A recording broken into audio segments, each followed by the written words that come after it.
We look, we buy. It is ours. Ours to consume, to sell again, perhaps to give away. More often, ours to keep. £6 for the egg. You can have that for £2. Look at these cute little tongs. Oh. Tea caddy. Because they had many types of Chinese that put them in rows. We look, we buy, and we collect valuable objects. But the most valuable object of all has become the oil painting.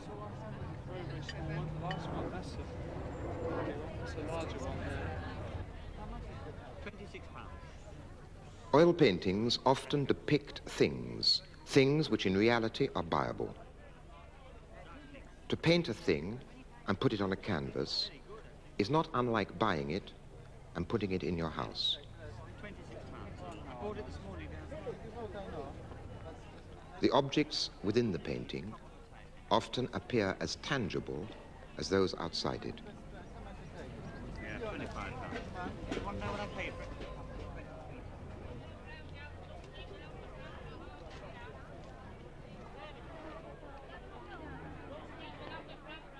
If you buy a painting, you buy also the look of the thing it represents. £22.10. £11.10. And this one? There's £17.10. Isn't this silver? No, dear, silver plate. But mother of all hand. Paintings often show treasures. But paintings have become treasures themselves.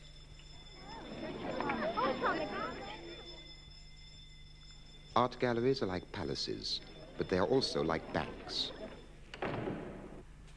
When they shut for the night, they are guarded, lest the images of the things which are desirable are stolen.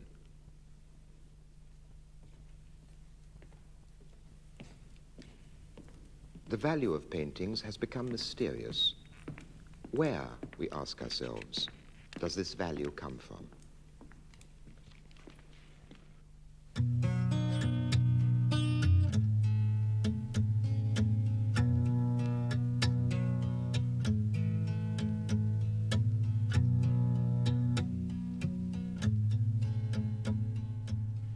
Those who write about art, or talk or teach about it, often raise art above life, turning it into a kind of religion.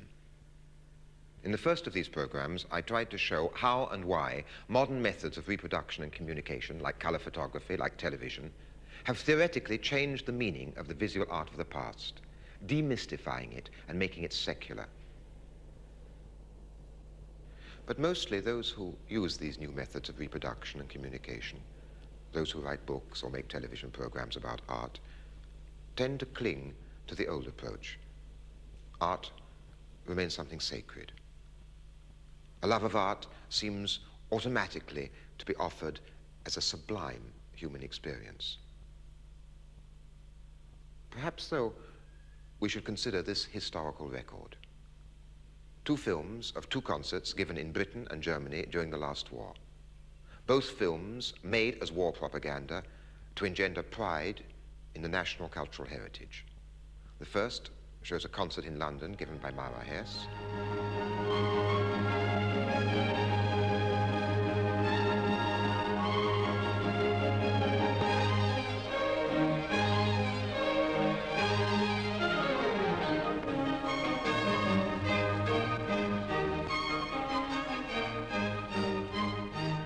The second shows a concert in Berlin by Furtwängler.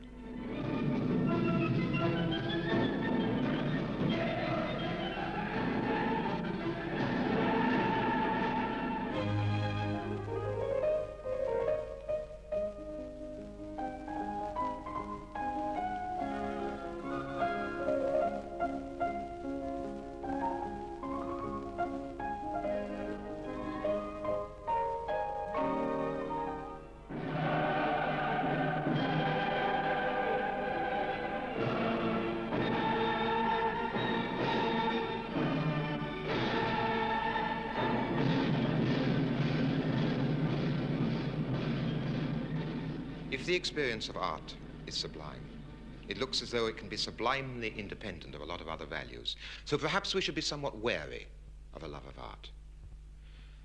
You cannot explain anything in history, not even in art history, by a love of art. Let us look at a painting whose subject is an art lover. This picture, which shows a 17th century patron surrounded by his collection, tells us more about Europe and painting from the Renaissance onwards than hundreds of art books or essays on aesthetics. What does it show? The sort of man for whom painters painted their paintings. What are these paintings? Before they're anything else, they are objects which can be bought and owned. Unique objects. A patron cannot be surrounded by music or poems in the same way as he is surrounded by his pictures.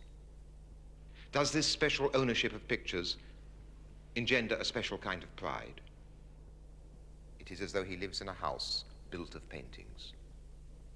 What is their advantage over walls of stone or wood? They show him sights. There are many different subjects. But what the pictures all have in common is that they are painted with oil paint.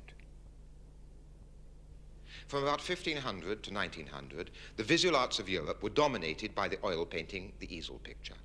This kind of painting had never been used anywhere else in the world before. The tradition of oil painting was made up of hundreds of thousands of unremarkable works, hung all over the walls of galleries and private houses, rather in the same way as the reserve collection is still hung in the National Gallery. If, as we are normally taught to do, we emphasize the genius of the few and concentrate only on the exceptional works, we will misunderstand what the tradition was really about. European oil painting, unlike the art of other civilizations and periods, placed a unique emphasis on the tangibility, the solidity, the texture, the weight, the graspability of what was depicted. What was real was what you could put your hands on. The idea that a thing is only real if you can pick it up may be connected with the idea of taking a thing to pieces to see how it works. At the beginning of the tradition of oil painting, the emphasis on the real being solid was part of a scientific attitude. But the emphasis on the real being solid, on being what you could put your hands on, became equally closely connected with a sense of ownership. These scientific instruments were used for navigation. They were painted at the time when the world trade routes to Europe were being opened up by the heroic voyages which we learnt about in school, bringing European civilization to the rest of the world. It tends to be forgotten that these voyages were the start of the European slave trade and the traffic which began to siphon the riches of the rest of the world into Europe. Christopher Columbus wrote from Jamaica, "Gold is a wonderful thing. By means of gold, one can even get souls into paradise."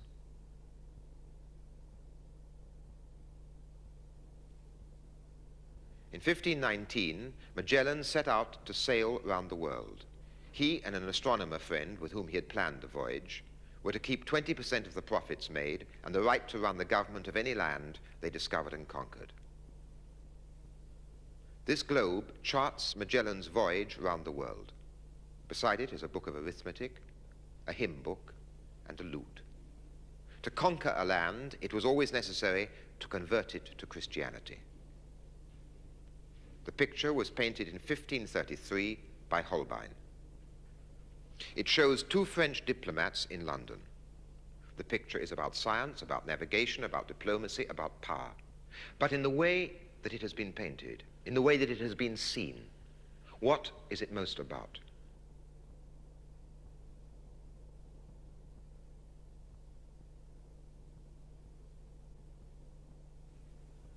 There is not a surface in this picture which does not denote wealth. There is not a surface which has not been elaborately and skillfully worked. Except for their faces and hands, every square inch of the canvas has been gone over numerous times by weavers embroiderers, carpet makers, mosaic makers, leather workers, furriers, jewelers, and last of all, by Holbein the painter. They are two men convinced that the world is there to furnish their residence in it. The seafaring instruments have been placed on an eastern carpet. Without the first, the second would not be there. Implicit in the rise of European Christian culture was the destruction of other cultures. But the Europeans saw it differently. They believed that their civilization was in all respects more advanced than any other. The African kneels to hold up an oil painting to his master. The painting he is holding depicts the castle above one of the principal centers of the West African slave trade. Many works of art in other cultures and periods have celebrated wealth and power. Gods, princes, and dynasties were worshipped. But these works were static, ritualistic, hierarchic, symbolic. They celebrated a social or divine order.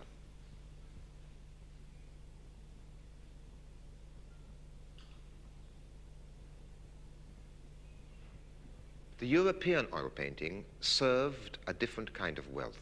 It glorified not a static order of things, but the ability to buy and furnish and to own. Before the invention of oil painting, medieval European painters often used gold leaf in their pictures. Afterwards, gold disappeared from their paintings and was only used for their frames. But sometimes the paintings themselves were simple demonstrations of what gold, of what money could buy. A certain kind of oil painting celebrated merchandise in a way that had never happened before in the history of art. Merchandise became the actual principal subject of these works. Eating is a pleasure, but these paintings cannot be eaten. They are a demonstration of something else. First of all, of the artist's virtuosity. Secondly, of the owner's wealth.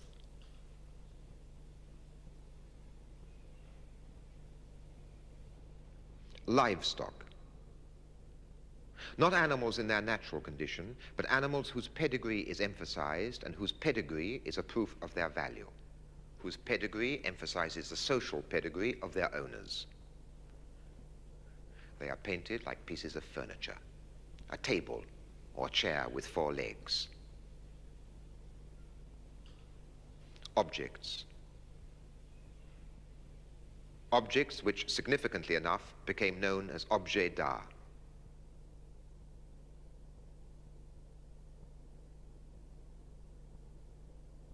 Houses. Buildings not considered as ideal works of architecture, as in the work of some of the earlier Renaissance artists, but buildings considered as landed property.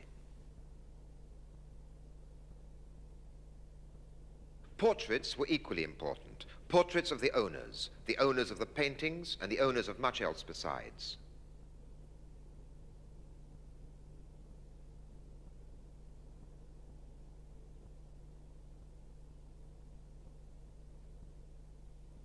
These paintings did not directly celebrate what was buyable. They were records of the confidence of those to whom ownership brought confidence. Those who could buy banquets, horses, bulls, houses, hung on their walls generations of portraits painted to celebrate a continuity of power and worthiness. There were hundreds of thousands of such portraits, but those they depicted represented an exceedingly small fraction of the population. The poor have neither annals nor portraits. Their lives are unrecorded.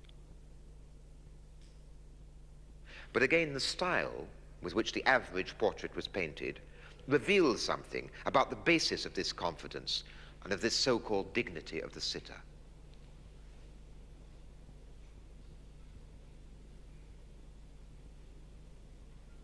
They were painted as though they were a strange mixture of livestock, furniture, and tailor's dummies. Every portrait is a record which says, I once existed and looked like this. These portraits say, in addition, I was an object of respect and envy. I had only to raise my hand to receive attention. Everybody's clothes indicate social status. But the clothes and feathers and jewelry of these women make exaggerated claims. It is their clothes, not their faces, which dazzle. The faces of women in many European paintings are like the faces of swimmers in seas of silk and satin. Oil painting could paint these materials as they had never before been painted. There were also paintings whose subjects were taken from classical literature, subjects which today seem quite remote, unsubstantial, dreamlike. But this wasn't so when the pictures were bought. Classical mythology was part of the specialized knowledge of the privileged minority. And these paintings helped them to visualize themselves whilst displaying the classic virtues, making the classic gestures. The paintings were the settings for charades in which they themselves would play.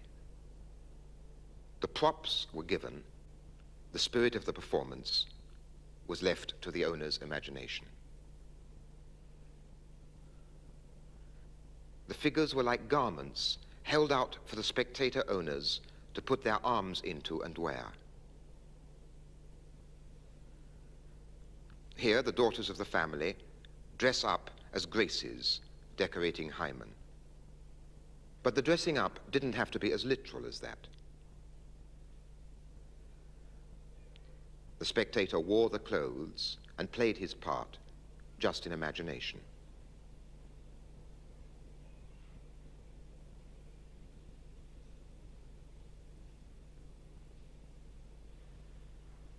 Who would you guess she was meant to represent?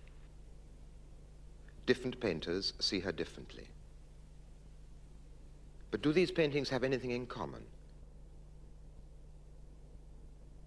And if so, what is it that they all convey?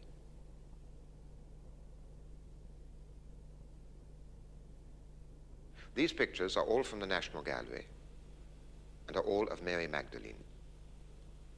The point of the original story is that a prostitute so loves Christ that she repents of her past and comes to accept the mortality of flesh and the immortality of the soul. In each case, the way the picture is painted contradicts the essence of the story. The method of painting, the way of seeing, can only envisage her as being, before everything else, takeable. The hypocrisy is sexual. The title suggests sacred love. The painting, with title as alibi, speaks of profane love.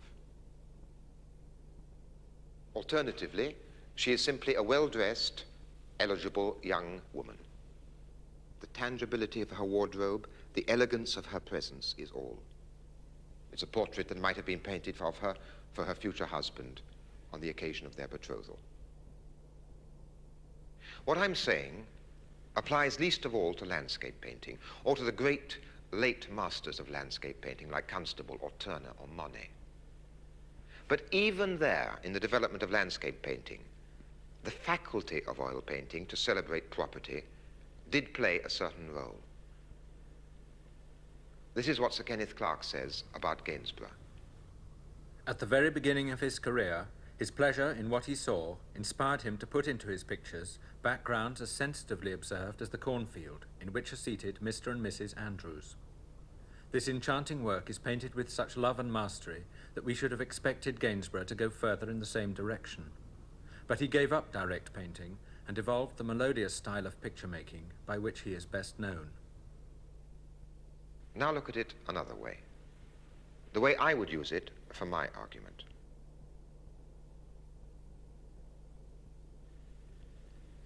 They have become not a couple in nature, as Rousseau imagined nature. Theirs is private land. Look at their attitude towards it. The attitude is visible. If a man stole a potato at that time, he risked a public whipping. The sentence for poaching was deportation. Without doubt, among the principal pleasures this painting gave to Mr. and Mrs. Andrews was the pleasure of seeing themselves as the owners of their own land. And this pleasure was enhanced by the ability of oil paint to render this land in all its substantiality. The surrealist painter, Magritte, commented on this faculty of oil painting. The painted landscape stands in for the real one. A number of great painters used oil paint to express their own highly personal and exceptional visions. They, in many ways, contradict my argument. They also contradict the tradition from which they sprang. This picture by Rubens celebrates the park and farmland surrounding the chateau he lived in. But the chateau and its owners are far away. Hunting is free. The fields are golden. The landscape is like a counterpane on a bed. It is a painting which goes beyond its traditional category. It is not a painting about a castle and its lands. On the contrary, it shows a world without scarcity, a world of plenty, a world, that is, which contradicts the entire history of private property. There's a painting of a woman by Vermeer, which at first sight confirms everything I have said. It would seem to be the ideal illustration of my argument. She is weighing gold in a pair of scales, or perhaps also weighing the pearls strewn on the table. Her interest is commercial. In the way the scene is painted, the substantiality and tangibility of everything is emphasized. Everything suggests the solidity of a Dutch middle-class home, even the painting of the Last Judgment on the wall behind her. A painting on the wall is a mark of prosperity. But go on looking.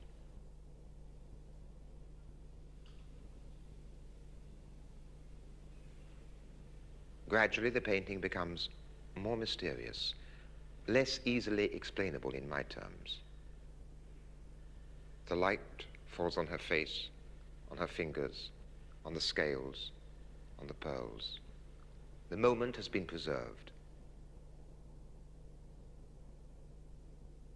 And as we realize that, the way that it has been preserved, we realize that, like every moment, it was unrepeatable. It is as though she is holding the moment between her forefinger and thumb on the scales of the past and the future.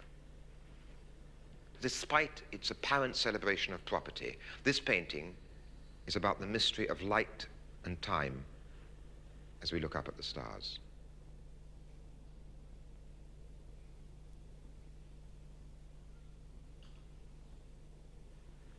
Not for one moment would I deny or belittle the significance and achievement of paintings like these. But we should not confuse these exceptional paintings, and everything in the museums, everything said by art experts, encourages this confusion. We should not confuse such exceptional works with the purpose and significance of the general tradition. Let me show the difference again, this time at the highest level. Two self-portraits by Rembrandt. One when he was young, one when he was old. But the difference between them isn't just a question of how age changes a man's character. In the first painting, Rembrandt used the style and methods of the tradition for their traditional purposes, as an advertisement for the owner's good fortune, prestige, and wealth. In the later painting, he has turned the tradition against itself. All has gone, except a sense of the question of existence as a question.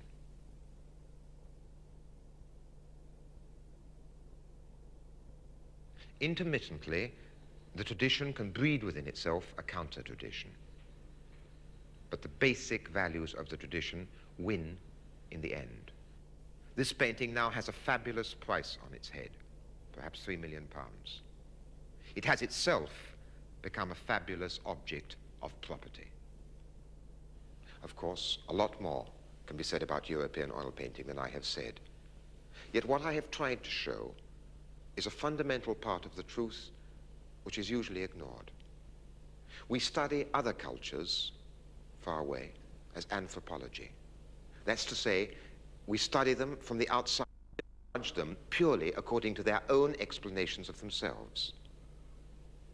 Now, if we look at the culture of the European oil painting in the same spirit, leaving aside its own claims for itself, I believe we will find that oil painting was, before everything else, a medium which celebrated private possessions. The tradition of the oil painting has now been broken once and for all. In some ways, publicity has taken its place. The sight of it makes us want to possess it.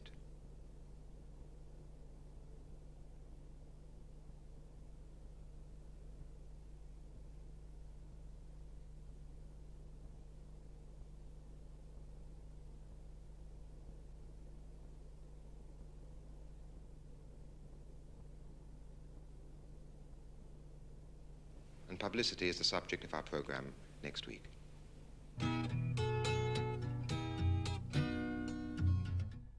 And the final part of Ways of Seeing is right here on BBC4 tomorrow at 7:30. Next tonight, stay with us as we prowl through wild China.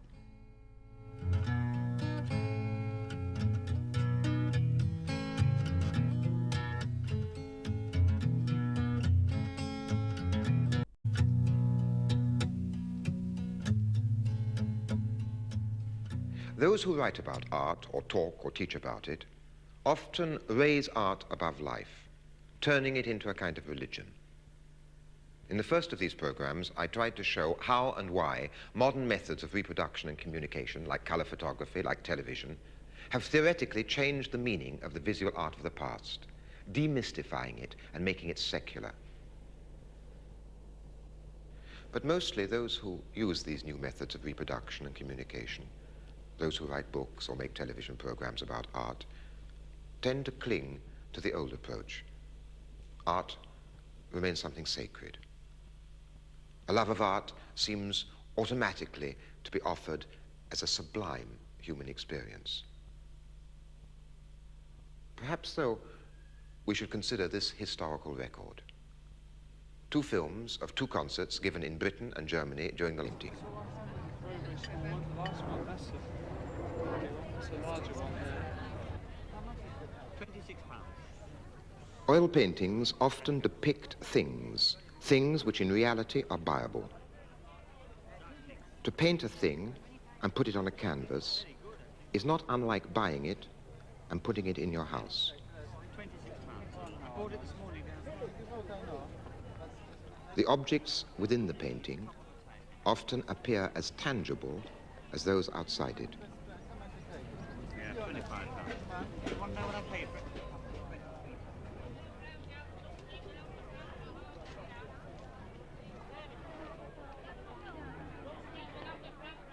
If you buy a painting, you buy also the look of the thing it represents. £22.10. £11.10. Last War. Both films made as war propaganda to engender pride in the national cultural heritage. The first shows a concert in London given by Mara Hess.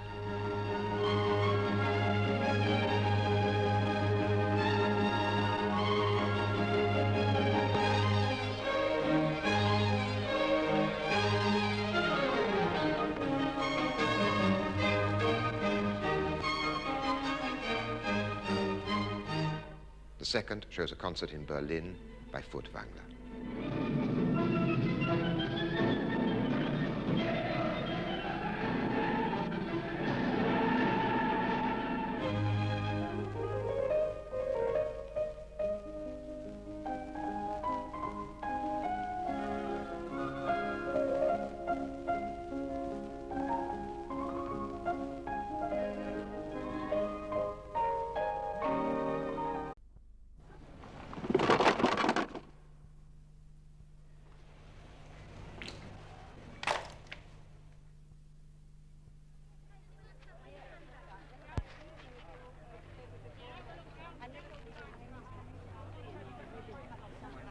We look, we buy.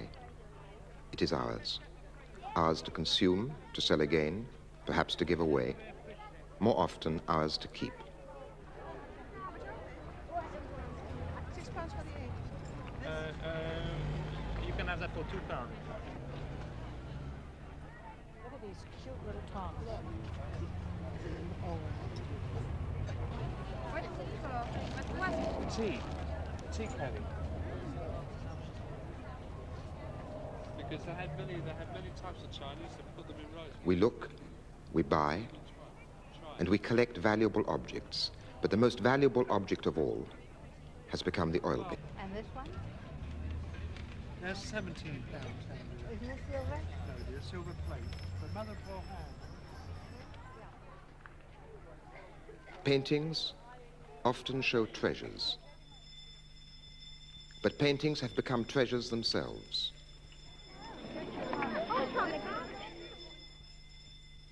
Art galleries are like palaces, but they are also like banks. When they shut for the night, they are guarded, lest the images of the things which are desirable are stolen.